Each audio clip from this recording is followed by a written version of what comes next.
Hey everyone, Nut Free Mama here. Today I'm going to show you how to make a Jolly Rancher candy apples. Okay, let's start off with our ingredients. First you're going to need, of course, apples. So I'm making 8 apples today, and you're going to need about 55 Jolly Ranchers to do 2 apples. So I just bought the big 3-pound bag for like $9.99, and we separated the colors that we want. So we've got the blueberry and cherry in here. This one is all cherry. This one is grape and apple, and this one is all watermelon. And you want to just put those in heat-proof bowls because you are going to put these in the oven. So let's go ahead and preheat our oven to 325. And then if you haven't already, you will want to remove the wax from your apples. See how my apples are not shiny here? So there's a couple ways you can do this. The way I did it was heated some water on the stove until it came to a boil, and then you just put the apples in there for about 10 to 15 seconds and remove them, and you can tell that, you know, they don't have that shiny wax anymore. And then you just really want to take paper towels and dry them really well, and then just place them on a parchment lined baking sheet. And of course you need some kind of sticks. You can use these like cake pop sticks, or we have some skewers over here that we used, whatever works for you. And then if you want to add any sprinkles or anything, we do have one that wants some sprinkles. We've got these purple little sprinkles here.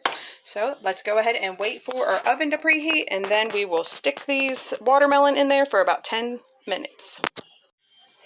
All right, my watermelon are out of the oven, and we mixed a little green apple in there, and they cooked for about 14 minutes, so just watch your temperature, and you don't want them to bubble. So now we are going to hurry up and do this really fast and dip our apple in there.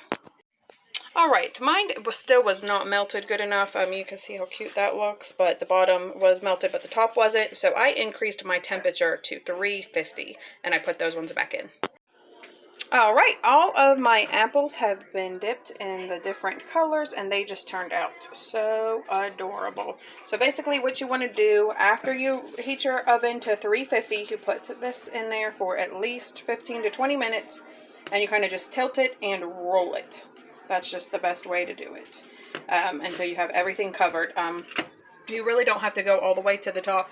I did on a couple of them, but they just look more chunky. And if you do heat your Jolly Ranchers too much and they bubble up too much, you will get air bubbles in some of your apples, but they still look cute. So we are going to let these set up, clean them up a little, and see what the taste testers think. All right, I just moved all of my candy apples over here to the table instead of sitting on the oven, so they're not heating up. And we are just going to let these sit. I'm going to let them sit for an hour. But these are going to be really hard, a little bit harder than regular candy apples, so we will be probably cutting these instead of just trying to bite them. I don't want anyone to break any teeth today.